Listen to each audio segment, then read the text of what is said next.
21वीं सदी की रेल हाइड्रोजन से चलने वाली है।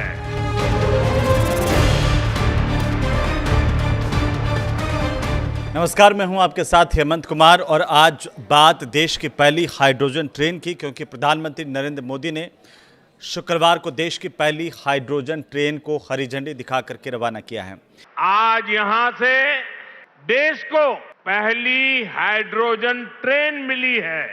ये ट्रेन जींद से सोनीपत के बीच चलेगी और साथ ही हाइड्रोजन फ्यूल से चलने वाली इस ट्रेन को शुरू करने वाला जो भारत है वो पूरी दुनिया का 5वां देश बन गया है। इससे पहले अगर हम देखें तो जर्मनी, फ्रांस, स्वीडन और चीन में ही हाइड्रोजन ट्रेनें चल रही हैं। लेकिन इस ट्रेन की खासियत क्या है, इसको ज़रा इस वीडियो में जानेंगे। साथ ही ये भी समझेंगे कि इस खास मौके पर जब देश की पहली हाइड्रोजन ट्रेन को प्रधानमंत्री नरेंद्र मोदी ने हरी झंडी दिखा करके रवाना किया तो उन्होंने इस खास मौके पर क्या कुछ कहा, उस पर भी इस वीडियो में बताएंगे। तो चलिए शुरुआत पहले इसी बात से करेंगे कि आखिरकार ये हाइड्रोजन ट्रेन जो है वो देश की, उसकी खासियत क्या है। क्योंकि एक बार फ्यूल भरने के बाद में ये जो ट्रेन है वो 356 किलोमीटर तक चलेगी। साथ ही साथ अगर इसकी डिज़ाइन को लेकर के स्पीड अगर हम देखें तो 110 किलोमीटर प्रति घंटे की मैक्सिमम इसकी स्पीड है हाइड्रोजन ट्रेन की। अब आते हैं हाइड्रोजन की खपत कितनी होगी, क्योंकि रोज़ाना 300 किलोग्राम हाइड्रोजन की खपत जो है प्रतिदिन के हिसाब से इसमें होगी। और यात्री क्षमता की अगर इस ट्रेन की हम बात करें तो 682 सीटें इसमें लगाई गई हैं। अपने आप में ये खास है, इसकी डिज़ाइन खास है और कुल मिलाकर के 2600 यात्री इस ट्रेन में यात्रा कर पाएंगे। तो देश की पहली हाइड्रोजन ट्रेन के ऑपरेटिंग सिस्टम की अगर हम बात करें, स्पीड की बात करें, ऑपरेटिंग स्पीड की बात करें तो 75 किलोमीटर प्रति घंटे की रफ्तार जो है मैक्सिमम इसकी है। हाइड्रोजन स्टोरेज की बात कर लीजिए तो 440 किलोग्राम हाइड्रोजन ये स्टोरेज करके रखेगी। इसमें कुल मिलाकर के 10 कोच है, जिनमें से 8 पैसेंजर कोच हैं और 2 पावर कार हैं। इस तरह से अगर हम प्रत्येक पावर कार की बात करें तो 1200 किलोवाट का प्रत्येक पावर कार, और एक बार जब फ्यूल भर जाएगा तब मैंने बताया कि 356 किलोमीटर तक का सफ़र ये ट्रेन बिना रुके कर सकेगी धुएं की जगह पर। अब देखिए बहुत खास बात यह है कि इस ट्रेन से आप सोच रहे होंगे कि क्या सिर्फ धुआं निकलेगा। धुआं नहीं निकलेगा, धुएं की जगह पर सिर्फ भाप निकलेगी। तो पर्यावरण के लिहाज से ये बहुत ही मुफीद है, पॉल्यूशन नहीं होगा, ये बहुत बड़ी बात है। और अगर इस ट्रेन की खासियत को देखते हैं तो भारत की ये पहली हाइड्रोजन ट्रेन है जो आज से शुरू हो गई है। लेकिन अब इसके आगे आखिरकार क्या अलग अलग जगहों पर भी इस तरह की ट्रेन चलेगी तो उस पर भी बात करेंगे। लेकिन पहले प्रधानमंत्री नरेंद्र मोदी ने क्या कहा।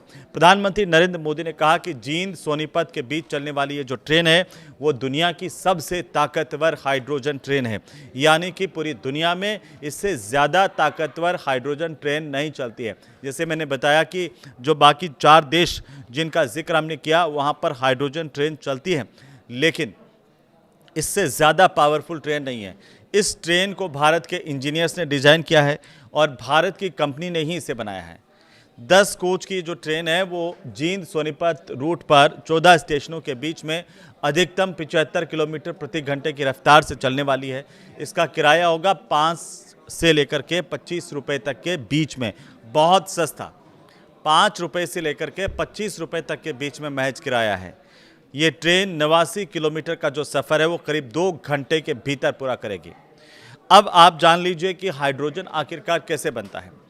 तो H2O यानी कि पानी हाइड्रोजन और ऑक्सीजन से मिलकर के बनता है, और जब पानी को बिजली के ज़रिए हम एक खास प्रोसेस के ज़रिए 2 हिस्सों में बांट देते हैं जिसमें हाइड्रोजन और ऑक्सीजन अलग अलग कर देते हैं, तो इस तरह से ये हाइड्रोजन बनता है। लेकिन अब एक और महत्वपूर्ण सवाल आपके दिमाग में आ रहा होगा कि हाइड्रोजन ट्रेन आखिरकार कैसे चलती है। क्योंकि इस ट्रेन का इतना जिक्र हो रहा है तो ये भी जान लीजिए कि ये कैसे काम करती है। हाइड्रोजन ट्रेन को आप ऐसे समझ सकते हैं जैसे ट्रेन के अंदर ही एक छोटा सा बिजली घर लगा दिया हो। इसमें हाइड्रोजन गैस से बिजली बनाई जाती है और उसी बिजली से ये जो ट्रेन है वो चलती है। ये धुआं नहीं छोड़ती, ये सिर्फ भाप छोड़ेगी। 1 किलो हाइड्रोजन से कितनी दूर तक ये ट्रेन जा सकती है, तो इसकी जानकारी ये मिली है कि भारतीय रेल ने अभी इसके आंकड़े हालांकि जारी नहीं किए हैं, लेकिन जो मीडिया रिपोर्ट्स हैं वो ये कह रही हैं कि ये ट्रेन रोज़ाना 2 चक्कर लगाएगी, जिनमें 356 किलोमीटर की दूरी तय की जाएगी और अनुमानित 300 किलोग्राम हाइड्रोजन की इसमें खपत होगी। इस हिसाब से ये ट्रेन 1 किलो हाइड्रोजन में करीब 1.5 किलोमीटर का सफ़र करेगी। इस हाइड्रोजन ट्रेन के ज़रिए जींद सोनीपत रूट पर इसे सबसे पहले क्यों चुना गया, ये सवाल भी सबके मन में आ सकता है। इसकी 2 वजह है। पहली वजह यह है कि इस रूट पर ट्रैफिक कम है, रोज़ाना 8 ट्रेनें इस रूट पर चलती हैं, और दूसरी जो बड़ी वजह है वो यही है कि दिल्ली के पास में है, दिल्ली के नज़दीक है। जींद और दिल्ली की जो दूरी है वो 145 किलोमीटर के करीब है। रेलवे निगरानी के लिए तकनीकी मुहैया करना और पायलट ट्रायल करना इससे आसान हुआ है। ये नॉन इलेक्ट्रीफाइड वाला ब्रॉडगेज मार्ग है और इसीलिए इस मार्ग को चुना गया। ये 2 वजह खास हैं जो मैंने आपको बताई, लेकिन क्या भारत के अन्य रूटों पर भी इस तरह की ट्रेन चलेंगी, ये सवाल भी अब पूरे देश के मन में आ रहा है। तो हाँ, सरकार की तरफ से हाइड्रोजन फॉर हेरिटेज योजना चलाई जा रही है और इसके तहत देश के अलग अलग ऐतिहासिक जो हेरिटेज और पहाड़ी रूट है उन पर इस तरह की 5 हाइड्रोजन ट्रेनें चलाने की योजना अभी शुरुआती तौर पर है। माना यह जा रहा है कि जिन रूट्स पर बिजली की लाइन खींचना काफ़ी मुश्किल होता है, वहाँ पर ये इस तरह की हाइड्रोजन ट्रेन कामयाब होगी। और जो दिल्ली जींद वाला रूट है वो अभी बिजली लाइन से जुड़ा हुआ नहीं है, इसलिए इस पर सबसे पहले जो ट्रायल के तौर पर भी देखा जा रहा है। तो ये जो ट्रेनें अलग अलग जगहों पर भी चलेगी, लेकिन ये जब ट्रेन चलाई जा रही है हाइड्रोजन ट्रेन, ये भारत के लिए बहुत खास है और इसकी जो जिम्मेदारी है चलाने की वो जींद मुख्यालय में तैनात है लोको पायलट राजेश कुमार, उनको दी गई है। उन्हें भारत की पहली हाइड्रोजन ट्रेन के संचालन की जिम्मेदारी मिली है। अब राजेश कुमार ने मीडिया से बातचीत करते हुए जानकारी इस ट्रेन के बारे में दी कि हाइड्रोजन ट्रेन पूरी तरह से एक नई तकनीक पर आधारित है। इसमें पारंपरिक ट्रेनों की तुलना में अगर हम देखें तो ज़्यादा पावर है, ज़्यादा कैपेसिटी है। ये पूरी तरह से साउंड प्रूफ है, यानी कि अगर आप इसके अंदर बैठ गए तो बाहर क्या हो रहा है, किस तरह की आवाज़ आ रही है, वो आपको बिल्कुल सुनाई नहीं देने वाला। क्योंकि जब हम ट्रेन में सफ़र करते हैं तो गड़ गड़ गड़ गड़ गड़ गड़ आप सुनते होंगे कि कई बार अगर आप जनरल डिब्बे में बैठ जाएं तो कितनी सारी साउंड आती है बाहर की। ये ट्रेन पूरी तरह से साउंड प्रूफ है। बाहर क्या हो रहा है, बाहर की कितनी आवाज़ है वो इसके अंदर नहीं आएगी। पर्यावरण में किसी प्रकार का प्रदूषण नहीं होगा, ये सबसे खास बात है इस ट्रेन की। इसका पिकअप अगर देखें तो बहुत ज़्यादा बेहतर है, ये राजेश कुमार ने जानकारी दी।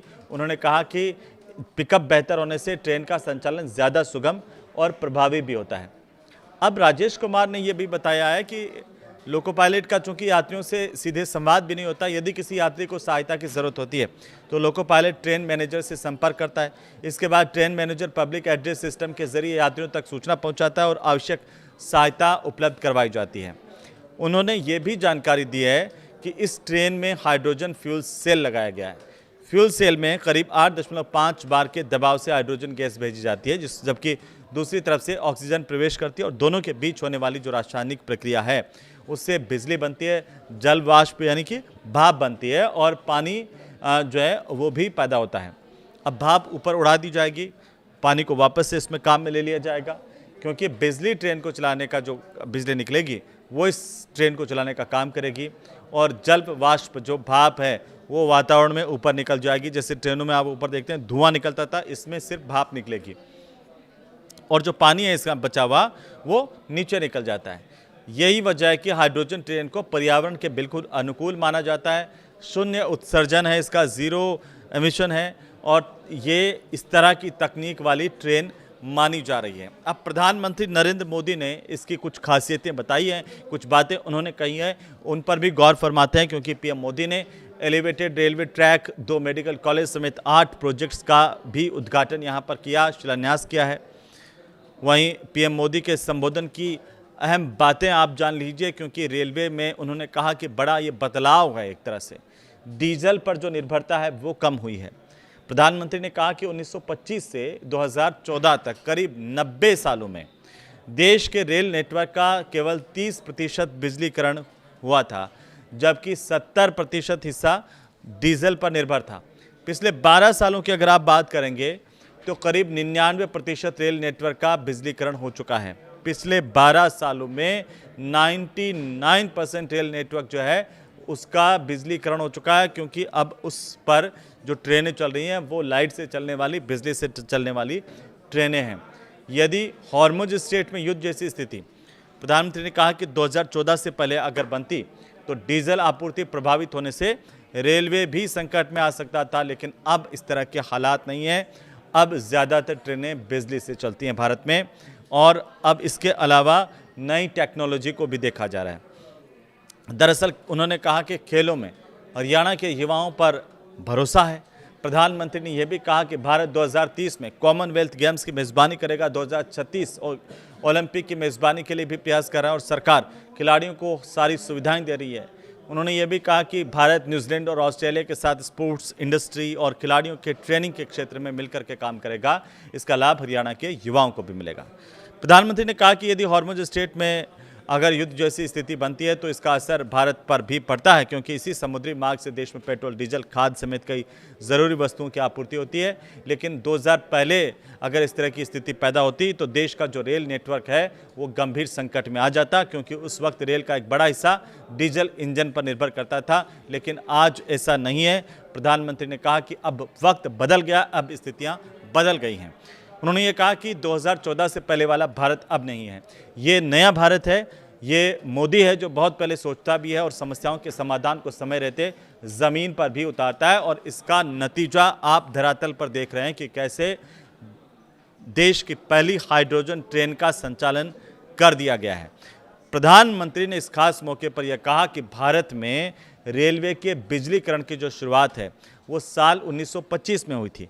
यानी 1925 से लेकर के अगर आप 2014 तक के पीरियड को देखते हैं तो करीब 90 साल, जिनमें देश के रेल नेटवर्क का केवल 30% बिजलीकरण हुआ, जबकि 70% हिस्सा अभी भी डीजल इंजनों पर निर्भर था। लेकिन उसी रफ्तार से उन्होंने कहा कि अगर जैसे पहले काम चलता था उसी रफ्तार से अगर काम चलता तो पूरे रेल नेटवर्क का 100% बिजलीकरण होने में करीब 200 साल और लग जाते। लेकिन पिछले 12 सालों में स्थिति बदल गई। अब देश के करीब 99% रेल नेटवर्क का जो बिजलीकरण है वो पूरा हो गया है, और इससे रेलवे की डीजल पर निर्भरता काफ़ी कम हो गई है। डीजल का संकट होने के बावजूद भारत की रेलें नहीं रुकी। प्रधानमंत्री ने कहा कि ट्रेन निरंतर चलती रही है। प्रधानमंत्री ने कहा कि फिलहाल ये जो ट्रेन है वो करीब 90 किलोमीटर रूट पर चलेगी, लेकिन भविष्य में इसके विस्तार की अपार संभावनाएं हैं। उन्होंने कहा कि हम लगातार शोध करते रहेंगे ताकि इसकी लागत को हम कम कर सकें और इसकी दक्षता यानी कि इसकी जो एफिशिएंसी है उसको हम बढ़ा सकें।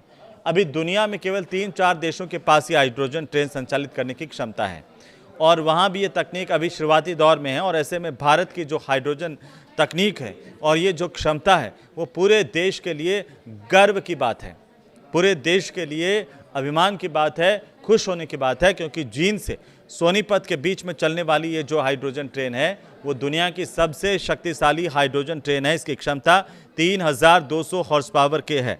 इसके साथ ही इसका जो परिचालन दूरी के लिहाज से भी अगर हम देखें तो दुनिया की सबसे लंबी हाइड्रोजन ट्रेन की जो सेवाएं हैं उनमें से ये एक है। इस हाइड्रोजन ट्रेन को भारत के ही इंजीनियर्स ने डिज़ाइन किया है। खास बात यह भी है कि भारत की ही कंपनी ने इसे पूरी तरह से बनाया है, यानी कि ये पूरी तरह से स्वदेशी है। अब जींद में और इंफ्रास्ट्रक्चर इसकी वजह से बढ़ेगा, कई और कंपनियां भी आएंगी, और ये भारत में ट्रेन के इतिहास में एक नए युग की शुरुआत मानी जा रही है।